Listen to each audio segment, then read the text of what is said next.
हाँ दोस्तों, कैसे हो। लास्ट जनजातियों में हमने पढ़ा था सहरिया जनजाति। आज जो चौथे नंबर की सबसे बड़ी जनजाति मानी जाती है राजस्थान में, जिसका नाम है ग्रासिया जनजाति, उसके बारे में आज हम देखेंगे। देखो, सबसे पहले देखते हैं कि भाई ग्रासिया जनजाति जो है सबसे ज्यादा कहाँ मिलती है। तो ग्रासिया जनजाति सबसे ज्यादा हमें मिलती है सिरोही जिले में। कौन से जिले में मिलती है? सिरोही जिले में। बात करें कि इसकी उत्पत्ति कैसी हुई, तो उत्पत्ति के लिए हमारे एक श्री श्री 1008 महाराज कर्नल जेम्स टोन कहते हैं कि साहब जो ग्रासिया जनजाति है उसकी उत्पत्ति गवास शब्द से हुई है। कौन से शब्द से कर्नल जेम्स टोन ने उत्पत्ति बताई है? गवास शब्द से, जिसका अर्थ है इंग्लिश में सर्वेंट और हिंदी में नौकर। ये कौन कहता है? कर्नल जेम्स टोन कहता है। और ये व्यक्ति आपको ज्योग्राफी में भी मिलेगा, हिस्ट्री में भी मिलेगा, इसके अलावा साथ में आपके कल्चर में भी मिलेगा। कौन? Colonel James Tone. ये कहता है कि ग्रासिया जनजाति की जो उत्पत्ति हुई है वो गवास शब्द से हुई है, जिसका अर्थ होता है सर्वेंट या नौकर। बात करें कि भाई ग्रासिया जनजाति का मुखिया क्या होता है? मुखिया होता है सहलोत। मुखिया को क्या कहा जाता है? सहलोत। घर को घेर कहा गया है। घर को क्या कहते हैं ग्रासिया जनजाति में? घेर। इसके अलावा मरे हुए व्यक्ति का स्मारक ग्रासिया जनजाति में भूरे नाम से जाना जाता है। इस नाम से भूरे। प्रमुख देवता की अगर बात की जाए तो ध्यान रखना, प्रमुख देवता है घोड़ा बावजी। घोड़ा बावजी ग्रासिया जनजाति का। इसके अलावा पवित्र स्थल है नक्की झील, जो माउंट आबू सिरोही में है। नक्की झील कहाँ पे है? तो ये भी ध्यान रखना, पूछ लेता है। माउंट आबू सिरोही में स्थित है।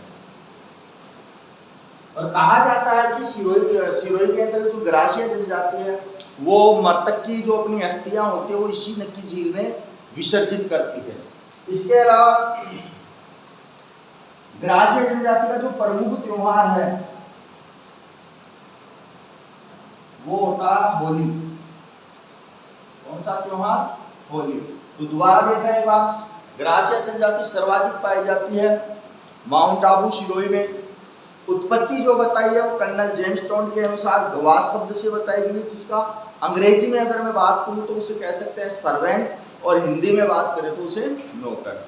मुखिया जो होता है वो होता है सहलोत, जबकि सहरिया जनजाति में जो मुखिया होता है उसे हम बोलते हैं कोतवाल।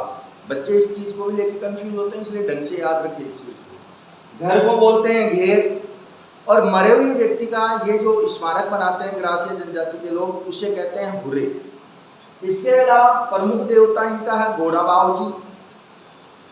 पवित्र स्थल है नक्की झील माउंट आबू में, जिसके बारे में कहा जाता है कि नक्की झील का निर्माण देवताओं ने अपने नाखूनों से किया था। इसके अलावा ग्रासिया जनजाति का जो प्रमुख त्योहार होता है वो होता है होली। तो ये थी हमारी कुछ बातें इनसे जुड़ी हुई ग्रासिया जनजाति से। एक बार इनको कंप्लीट कीजिए, फिर हम आगे बढ़ते हैं।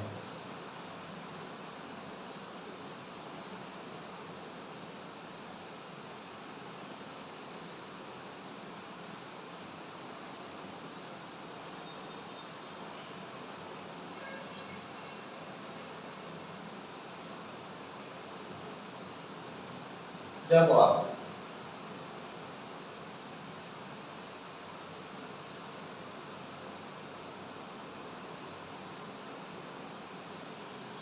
आगे जो टॉपिक लेते हैं हम मृत्यु भोज। तो ध्यान रखना, ग्रास्य जनजाति का जो मृत्यु भोज होता है उसे हम कहते हैं मेक या कांदिया।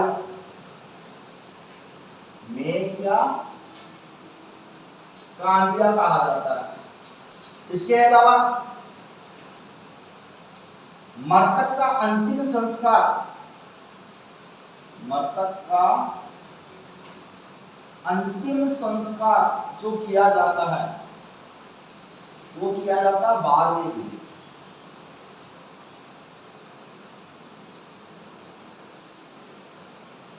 इसके अलावा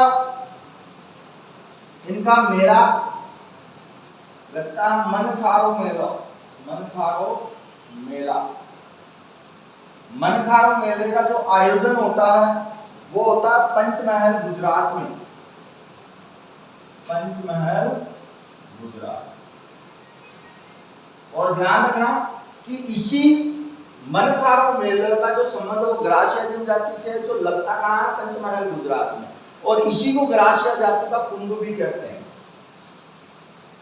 ग्रासिया जाति का कुंभ।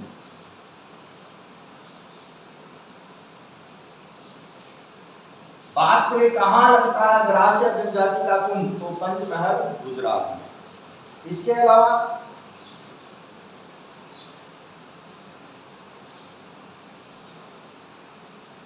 एक कृषि होती है हारी, जिसे हम थावरी भी बोलते हैं, जो ग्रासिया जनजाति के द्वारा की जाती है। और ये जो कृषि होती है ये सामूहिक कृषि होती है।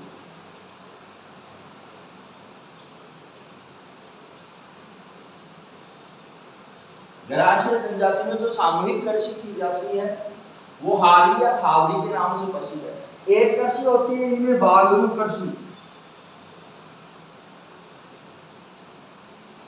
और इस बालरू कृषि को हम कह सकते हैं स्थानांतरित कृषि। स्थानांतरित कृषि का मतलब कि एक स्थान को छोड़कर दूसरे स्थान पर जाकर क्या करते हैं, ये लोग खेती करते हैं।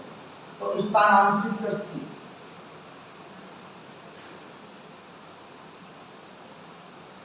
तो ग्रासिया जनजाति में क्या कहा गया है, बालरू। जबकि बील जब मैंने पढ़ाए थे तो बीलों में जो स्थानांतरित कृषि थी उसको बोलते थे झूमिंग कृषि। इसके अंतर्गत एक अंडाला मोरतू चलता है, मोरतू प्रथा, जिसके अंतर्गत क्या होता है कि शिशु की नाल काटने की प्रथा होती है। शिशु की नाल काटने की प्रथा चलती है। ध्यान रखना इस चीज का। ये अनाला मोरतू किस जाति से संबंधित है, ग्रासिया जनजाति से, जिसके अंतर्गत क्या किया जाता है, बच्चे की शिशु की जो नाल काटी जाती है, या यूं कहें कि बच्चे को मां से अलग किया जाता है नाल काट कर, तो उस प्रथा को हम क्या बोलते हैं, ग्रासिया जनजाति में अनाला मोरतू के नाम से बोलते हैं उसे। इसके आगे ध्यान रखना कि अगर ग्रासिया क्या हो पुरुष, ग्रासिया क्या हो पुरुष, और यह किसी भील स्त्री से विवाह कर लेता है, मतलब इन दोनों का अगर विवाह हो जाएगा तो विवाह होने के बाद में क्या कहलाएंगे, भील ग्रासिया।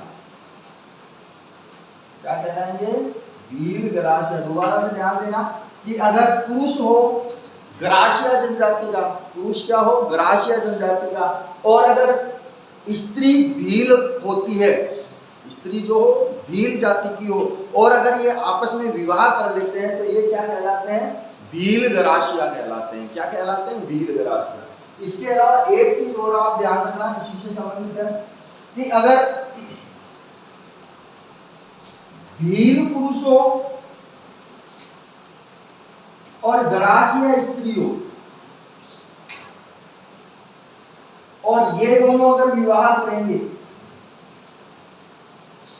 तो ये कहलाएंगे गमेती ग्रासिया। क्या कहलाएंगे, गमेती ग्रासिया। तो ध्यान रखना, जहां पे भील पुरुष होगा वो गमेती ग्रासिया, और जहां पे ग्रासिया पुरुष होगा वहां पे भील ग्रासिया कहलाएंगे। तो ये हमारी ग्रासिया जनजाति, इसके बारे में आगे और बढ़ते हैं। एक बार इसे कंप्लीट कीजिए।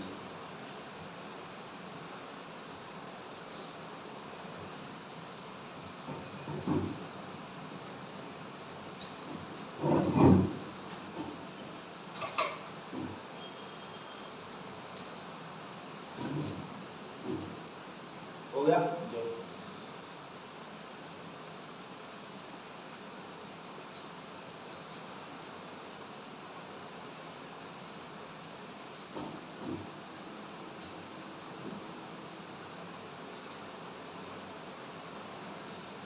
आगे बढ़ते हैं। ग्रासिया जनजाति के विवाह कौन कौन से हैं? तो विवाह से रिलेटेड कई बार क्वेश्चन पूछे हुए हैं। तो नंबर 1 पे लेते हैं हम खेवणा विवाह।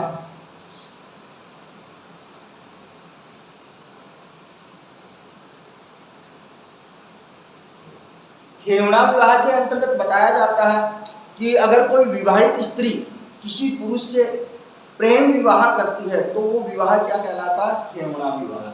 तो विवाहित स्त्री के द्वारा किया जाता है।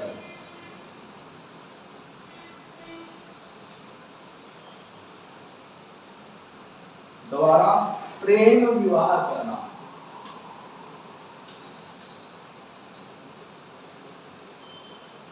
दूसरा जो विवाह आता वो आता आणा विवाह।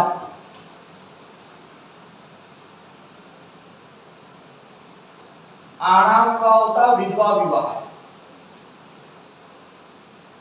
मतलब कि पत्नी का, किसी महिला का पति मर गया है और वह विधवा हो गई है, और अगर वो ग्रासिया जनजाति में है और दोबारा से विवाह करती है तो वो विवाह क्या कहलाता है? आणा विवाह कहलाता है। इसके अलावा मोरबंदिया विवाह है। मोरबंदिया विवाह, ये भी ग्रासिया जनजाति का विवाह है, जिसके अंतर्गत फेरे, चोरी व मोर पंख बांधने की रस्में होती है।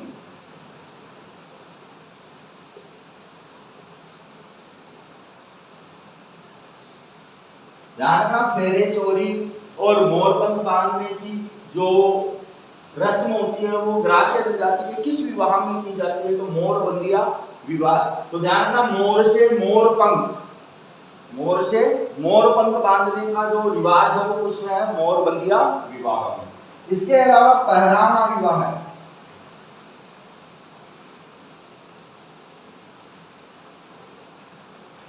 पहराना विवाह की अगर मैं बात करूं तो बिना ब्राह्मण के विवाह करना, बिना ब्राह्मण के विवाह है। और ये किस जनजाति में किया जाता है? तो ग्रासिया जनजाति में। मतलब इस पहराना विवाह के अंतर्गत किसी ब्राह्मण की आवश्यकता नहीं होती। यहाँ जो गांव के पंच पटेल वगैरह होते हैं उन्हीं के समक्ष उनकी उपस्थिति में यह विवाह कर लिया जाता है। उस विवाह को हम किस नाम से जानते हैं? पहराना विवाह के नाम से। आगे हम बढ़ते हैं तो आता है ताड़ना विवाह।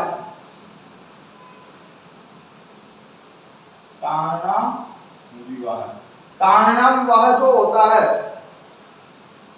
इसके अंतर्गत क्या किया जाता है कि लड़की के घर वालों को 12 कपड़े जोड़ी और 12 बछड़े गाय के दिए जाते हैं लड़के वालों की तरफ से। फिर उसके बाद में जो विवाह होता है वो ताड़ना विवाह है। तो 12 कपड़े जोड़ी और साथ में 12 बछड़े लड़की वालों को दिए जाते हैं। और फिर जो विवाह होता है वो होता है ताड़ना विवाह। एक होता है नंबर 6 सेवा विवाह। लड़कियों के लिए सबसे बढ़िया विवाह है सेवा विवाह। सेवा विवाह क्यों? ग्रासिया जनजाति में तो ध्यान रखना, सेवा विवाह में क्या होता है कि जैसे कोई लड़का लड़की से विवाह करना चाहता है तो उसे सबसे पहले लड़की के घर पे रह के यूं मान लो कि काम करना पड़ता है सब कुछ। जैसे लड़कियां ससुराल में रहते हुए करती है, वैसे लड़का लड़की के घर पे रह के कार्य करेगा। और जब लड़की को लगेगा कि हाँ यह मेरे लिए ठीक है, तो उसके साथ जो विवाह होगा वो विवाह क्या कहलाएगा? सेवा विवाह कहलाएगा। तो इसमें लिखिएगा घर जमाई बनकर विवाह करना, घर जमाई बनकर विवाह करना। आएगा समझ? तो ये थी हमारी आज की जनजाति ग्रासीय जनजाति। विवाह है, विवाह में से लेकर क्वेश्चन सभी पूछे हुए हैं। किसी पुरानी एग्जाम के पेपरों को जब आप देखोगे तो उसमें आपको शायद सारे विवाह मिल जाएंगे। तो कल हम जो बात करेंगे नई जनजातियों की, जो राजस्थान की 4 सबसे बड़ी जनजाति रहने वाली थी वो हमने पढ़ी, मीणा, भील, सहरिया और ग्रासीय। इसके बाद में 4 और जनजातियां हैं, उनकी भी बात करेंगे। तब तक धन्यवाद।